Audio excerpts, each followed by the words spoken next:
l'indépendance, c'est quoi? C'est une vraie justice dans notre pays. C'est tous ces éléments-là. Quand moi, je ne les ai pas en face de moi, je dis non. Cette nation n'est pas indépendante. Et si nous continuons à en parler aujourd'hui, justement parce qu'il y a des choses qui ne vont toujours pas bien dans notre pays, c'est pour ça que nous dénonçons et nous continuons à dénoncer. Donc, le Gabonais n'est pas exigeant. Le peuple gabonais, quand je dis peuple gabonais, je m'inclus également. Certains vont me dire, mais vous continuez à faire des lives, est-ce que les lives c'est important? Est-ce que les lives vont changer la vie des Gabonais? Oui, oui, oui, oui, oui. Le coup d'État, même quand ils l'ont fait, eux ils l'ont dit parce qu'ils ont écouté les réseaux, ils ont vu le combat que nous menions contre Ali Bongo. Et donc, ils sont venus, ils ont fait le coup de libération parce qu'on inspirait, parce qu'on combattait, parce qu'on disait non à l'injustice, on disait non à la mascarade, on disait non à la gabégie et à tout ce qui était autour. Voilà pourquoi au moins ils se sont vus obligés de faire un coup d'État parce que ça n'allait pas bien dans le pays. Donc ceux qui ont fait ce coup d'État ou ceux qui ont imaginé ou organisé ce coup d'État, c'est parce qu'ils savaient que le peuple en avait marre et qu'on était, nous, en train d'inciter la population à dire non, qu'on ne voulait plus de ce régime. Et je suis fier, et avec d'autres, nous sommes fiers, parce qu'aujourd'hui, la nouvelle génération également a pris le relais. On voit ce qui se passe sur TikTok avec les jeunes qui arrivent dans le combat. On voit les princesses Souba et beaucoup d'autres qui dénoncent ce qui se passe sur le Gabon. Et si vous avez bien remarqué, à chaque intervention de mon petit frère Brice Clotaire Oligui, il va parler des réseaux sociaux, il va parler des activistes. Ça veut bien dire que non seulement il nous écoute, mais également qu'on dérange. On dérange. Déranger, ce n'est pas forcément dans le mauvais sens. On dérange parce que on voit que les choses ne se passent pas bien, donc on les dénonce, donc on empêche que ceux qui veulent faire mal le fassent au calme. Donc, en disant, nous faisons cette action parce qu'on veut déranger ceux qui veulent mal faire pour le pays, ceux qui veulent encore nous emmener dans l'abîme. Justice pour Ondo Keliobian. En effet, libérer Kelly. Nous n'oublierons jamais. 31 août 2016, 31 août 2024, déjà 8 ans. 8 ans, qu'est-ce qui s'est passé il y a 8 ans? D'accord? Il y a 8 ans, Ali Bongo, Samélis et certains complices aujourd'hui qui veulent soutenir mon petit frère Brice Clotaire Oligui et même la garde républicaine. Beaucoup de membres, beaucoup disent qu'Ali, mon petit frère n'était pas là-dedans. Mais voilà, beaucoup de membres de la GR ont bombardé à l'arme lourde le QG de M. Jean-Ping. Il en est suivi la mort de plusieurs compatriotes. Et aujourd'hui, il y a plusieurs survivants rescapés de cet attentat qui réclament, et nous tous, peuple gabonais, nous réclamons une commission, justice, réparation pour la patrie et pour le Gabon. Nous voulons une commission de justice et vérité. Parce que pour nous, nous pensons que si on veut bâtir réellement un Gabon, si on veut bâtir un Gabon heureux, un Gabon vrai, nous devons parler des choses qui font mal. Nous devons parler des choses qui fâchent. Et pour nous, parler de ce qui s'est passé le 31 août de 2016 et même ce qui s'est passé en 2009, oui, il faut en parler. D'accord? Nous sommes tous enfants de cette patrie, de cette nation. Il y a des parents qui veulent des explications sur les disparitions de leurs enfants. Il y a des parents qui ont vu, qui ont perdu leurs enfants là-dedans. On veut une justice, on veut savoir ce qui s'est passé. Et je pense que quand on a l'ambition de bâtir un pays, de construire une nation juste, il faut parler de tous les sujets. Et on ne peut pas omettre ou bien passer sur ce qui s'est passé en 2016, ce qui s'est passé en 2009 et ailleurs. Ce n'est pas possible. Ce n'est pas possible. Et c'est pour ça que nous continuons à exiger cette commission vérité, justice, réparation. Et on va y arriver. Et on va y arriver. Beaucoup vont nous dire, les réseaux sociaux ne servent à rien, ce que vous faites. Non, les militaires eux-mêmes, ils vous disent quoi? Ils vous disent que c'est à cause des réseaux sociaux, c'est à cause des lives et tout le reste qu'ils étaient obligés de faire quelque chose parce qu'on a dénoncé la gabégie, on a dénoncé le pays. Voilà, par exemple, voilà ce type de critique, par exemple. Tu fatigues, à part la critique, tu apportes quoi dans ce pays? Activiste n'est pas un travail. Voilà, voilà pour des gens comme ça, comme M. Paul-Mba, pourquoi nous continuons. Nous continuons à le faire et nous continuons à dénoncer. Monsieur Paul-Mba, aujourd'hui, peut-être il est nommé quelque part, ou bien peut-être il a un parent qui est conseiller, ou bien lui-même il est peut-être député quelque part. Pour lui, comme son frère n'a jamais été torturé, comme il n'a pas été enlevé, comme Monsieur Paul-Mba, on n'a pas, il n'a pas de problème pour toucher sa retraite. Monsieur Paul-Mba n'a pas de problème pour soigner ses enfants. Monsieur Paul-Mba n'a pas de problème parce que ces enfants travaillent à Olam et les conditions de travail sont exécrables. Monsieur Paul-Mba, comme il n'a pas un frère injustement en prison, qui n'a pas eu de procès depuis des années, mais il est toujours en prison, on ne peut pas le voir. Monsieur Paul-Mba, il n'a personne qui est mort à l'hôpital parce qu'il manquait de l'eau, parce qu'il n'y avait pas de scanner, parce qu'il y a ceci. Donc, Monsieur Paul-Mba, il va nous dire que nous, les activistes, on fatigue. On fatigue parce que M. Paul-Mba, moi, on a toujours tendance à dire que quand on égorge la poule, le canard regarde. M. Paul-Mba est certainement un canard qui regarde comment on a tué les enfants le 31 août 2016. Il regarde les mamans pleurer parce que M. Paul-Mba, dans sa famille, il n'a pas eu un enfant qui a été enlevé avec des crimes rituels. Il n'a pas eu de disparition d'enfants et tout le reste. Monsieur Paul-Mba, il a vu des routes, il a vu la baie des rois, il a vu des chemins à par-ci, par-là. Monsieur Paul-Mba se suffit à ça parce que pour lui, le Gabon, le changement, c'est parce que autour de sa famille, autour de ses amis, il a la paix, il est content. Bien à vous, Monsieur Paul-Mba, mais Monsieur Paul-Mba, nous sommes la voix des sans-voix. Nous sommes la voix des personnes qui souffrent actuellement, de ces mamans retraitées qui continuent de m'appeler en inbox, de me dire ce qui se passe au niveau de leur retraite.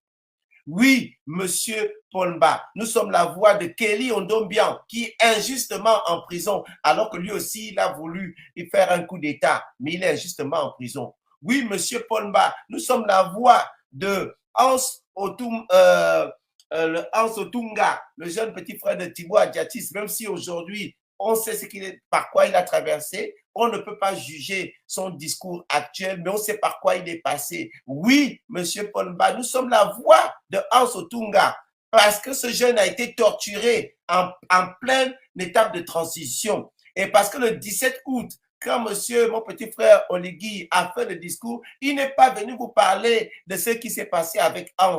Il n'est pas venu vous alerter en vous disant que, peuple gabonais, faites attention, il y a des gens encagoulés qui peuvent vous arrêter. Il n'est pas venu vous dire qu'il y a des gens cagoulés qui arrêtent des syndicalistes et qui sont prêts à les tuer. Il n'est pas venu vous dire qu'il y a des militaires qui ont tabassé Carl Stacey, l'ont lâchement tabassé jusqu'à la mort. Ils n'ont pas, il y a des militaires qui ont tabassé Lionel. Oui, Monsieur Paul-Mba, nous sommes ceux-là, ceux qui vont parler de ceux qui ne peuvent pas parler. Parce que, comme le disait le titre de mon livre, le Gabonais n'est pas exigeant. Le Gabonais, il est exigeant dans son coin. C'est-à-dire qu'il s'est battu à un moment, il n'avait pas de travail. Le jour où il a le travail, il ne peut pas se dire que je vais me battre pour que d'autres Gabonais trouvent le travail. Je vais me battre pour que d'autres enfants, mes enfants que je vais faire, trouvent le travail. Voilà pourquoi je dis le Gabonais n'est pas exigeant. Le Gabonais n'est pas exigeant parce que certains aujourd'hui se sont battus pour la justice au Gabon en disant que nous voulons un pays juste. Ali Bongo ne fait pas la justice. S'ils sont députés ou ils vont dire ah non, pour l'instant, moi, je ne vais pas trop déranger. Oligui fait déjà pas mal, donc c'est bien, il ne faut pas trop l'embêter. Mais, mon frère, quand la justice, même si la justice commence sur un seul plan, ça veut dire déjà que, même si l'injustice, excusez-moi, commence déjà à un seul endroit, c'est que ce n'est pas bon. Ce n'est pas bon. Oligui peut Oligui pourra faire tous les gratte-ciel du monde. Il pourra vous faire les chemins de fer. Il ne doit pas fuir de certaines réalités ou certains faits. On ne peut pas dire qu'on va balayer une maison et on soulève le tapis et on met la saleté sous le tapis. Non, la maison sera toujours sale. Et tant que vous ne voulez pas parler de ce qui s'est passé en 2016, on ne dit pas que demain, on va tous sortir avec des canons, se tuer. Il y a eu une raison pourquoi vous avez tué des Gabonais en 2016. Certains étaient là. Ali Bongo est toujours vivant. C'est aujourd'hui le jugement. On doit juger Ali Bongo. Il doit s'expliquer pourquoi il a envoyé des militaires tuer des Gabonais. On n'a pas dit qu'on va aller tuer Ali Bongo. Mais on doit au moins en parler pour que ça ne se reproduise plus. Qui c'est qui peut accepter? Non. Contentez-vous des passerelles. Contentez-vous de la baie des rois. On vous dit que non, il faut réellement une justice. Il faut réellement une justice dans ce pays. Est-ce que le dire, c'est dire qu'on est contre Oligui, on est contre ceci? Non. Et pour moi, je ne peux pas dormir en paix en disant que non, on a déjà un peu, donc je dois me taire. Non, on veut la justice. Mais la justice, là, ce n'est pas pour Kelly. La justice, ce n'est pas que pour moi. C'est pour que tous les Gabonais aient la justice. Comment on peut comprendre qu'un président de la République, c'est lui-même qui a ajouté président de la République, ou bien le CTRI a ajouté président de la République, dans un pays où on dit qu'on veut mettre la justice, comment on peut tolérer qu'il y a une milice armée 2 fois de suite qui a fait ça? L'enlèvement des syndicalistes, n'est-ce pas, Kelly? Est-ce que le président en a parlé? Il y a des gens, des syndicalistes qui ont été enlevés au Gabon par des personnes cagoulées. On a failli aller les tuer. On dit qu'on a arrêté, mais personne n'en parle. Et ça passe comme une lettre à l'épouse. Bon, vous croyez que moi, je vais être rassuré d'un pays comme ça? On prend un jeune compatriote, le Hans Otunga. Il se fait enlever, torturer, tabasser, parce que le frère d'un activiste. Vous trouvez ça normal? Et quand il dit ça, on dit que non, on le remet en prison pour diffamation. Et après, il est blanchi. Ça veut dire que s'il est blanchi, ça veut dire qu'il n'a pas diffamé, il a dit la vérité. Mais quelle est la suite de ça? Et on va dire que non, moi je me contente des belles routes, des beaux 17 août, mais un fait aussi grave. On n'est pas interpellé pour dire que non, mais ça ne va pas. Parce que demain, quand ils vont faire la même chose pour le référendum ou pour les autres, vous allez dire quoi? On va dire que non, vous vous êtes tué pour la mort de Karl Sessi. Vous vous êtes tué pour la mort de Lionel. Vous vous êtes tué pour les tortures de Hans Otunga. Donc, vous n'avez même pas à parler. Donc, demain, si les militaires décident de vous taper après le référendum, vous n'avez rien à dire parce que vous êtes tué avant. Si demain, ils décident encore de nous tuer en 2025, vous n'allez rien dire parce que vous n'êtes pas battu pour qu'il y ait une commission vérité et justice, pour qu'il ne se reproduise plus des faits de mort ou d'assassinat après une élection. Voilà pourquoi nous continuons ce combat. Exactement. Parce que pour nous, non. Si vraiment il veut être un libérateur ou un Josué, il doit régler le problème de la justice. Et il doit faire un mea culpa avec ces gens pour dire que oui, on a tué des Gabonais. C'est Ali Bongo qui nous a envoyés. On va chercher Ali Bongo. On dit pourquoi tu as envoyé tuer les Gabonais. On décide de le punir ou de le mettre en justice. Et puis au moins les Gabonais sauront quelque chose. On va au moins aller voir les parents, discuter avec les familles, pardonnez-nous, ma chère, les parents vont pleurer, ils vont se demander pardon en disant que nous sommes tous Gabonais, nous voulons bâtir. Moi, si je vois les prémices de ça, je peux dire oui, Bob, je prends mes clics et mes claques, je peux rentrer au Gabon. Oui, Bob, je vois qu'il y a un sentiment réel que les peuples entiers et les Gabonais se réunissent ensemble, on peut maintenant parler entre nous, c'est dire les vérités. Mais tant qu'il n'y a pas ça, je suis désolé, je n'y crois pas. De perdre son enfant parce que à cause d'une élection. Comment on veut bâtir un pays et on ne veut pas régler un problème aussi crucial de dire qu'à chaque élection, on n'aura pas le droit de tuer les Gabonais. Ça veut dire que demain, s'il y a des élections en 2025, s'il y a des élections ou le référendum, ça veut dire que si Oligui ou la clique ne sont pas contents, ils tuent les Gabonais, on va encore laisser ça comme ça. Alors que si on en parle avant de cette commission, on parle, tout le monde vient s'exprimer, on fait tout pour que ça ne se reproduise plus, on saura que quand il y a une élection qui s'approche, voilà ce qu'il ne faut plus faire. Est-ce que le dire, c'est être contre Oligui? Dire que quand il y a des élections dans un pays, on doit juste aller aux élections. La personne qui a été élue par le peuple souverain, Parce que c'est le peuple qui est le patron du Gabon, la nation gabonaise. C'est le peuple, c'est pas la main en bas, c'est pas le peuple, hein, comme l'a dit mon petit frère Bissoli la Exactement, dernière fois. C'est le exactement. peuple, C'est le c'est peuple. le peuple.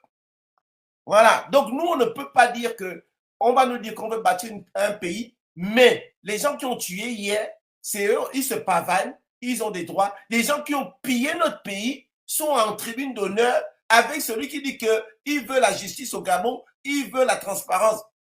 On a tous ces voleurs que vous avez vus pendant le 17 août qui sont assis là. Les Franck Guéma, l'ancien l'autre premier ministre et tout le reste, au Souka, toutes ces personnes sont là.